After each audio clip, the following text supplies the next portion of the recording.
નમસ્કાર.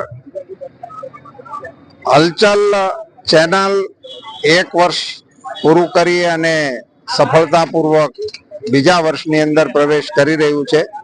એમને એમની આ યાત્રા માટે શુભકામનાઓ પાઠવું છું. એમની ચેનલના માધ્યમથી નાગરિકોને સમાચારો મળતા રહે, રોજબરોજની ઘટનાઓથી માહિતગાર થતા રહે, લોકોના પ્રશ્નોને વાચા મળતી રહે, રાજ્ય સરકાર અને કેન્દ્ર સરકાર અને આપણું કોર્પોરેશન એના દ્વારા થતા લોક કલ્યાણના કામોની વિગતો નાગરિકો સુધી પહોંચતી રહે અને સમાજમાં ઘટતી વિધેયાત્મક બાબતો ને પણ આ ચેનલમાં સ્થાન મળે એવી હું અપેક્ષા રાખું તો અસ્થાને નહીં ગણાય.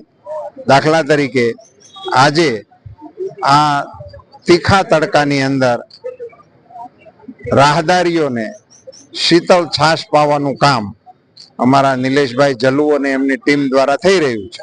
કામ નાનું છે પણ એ બધાને પ્રેરણા આપે એવું છે. આ પ્રકારની વિગતો નાગરિકો સુધી પહોંચાડવાનો શ્રમ આ ચેનલ લેશે એવી અપેક્ષા સાથે ફરીથી શુભકામના.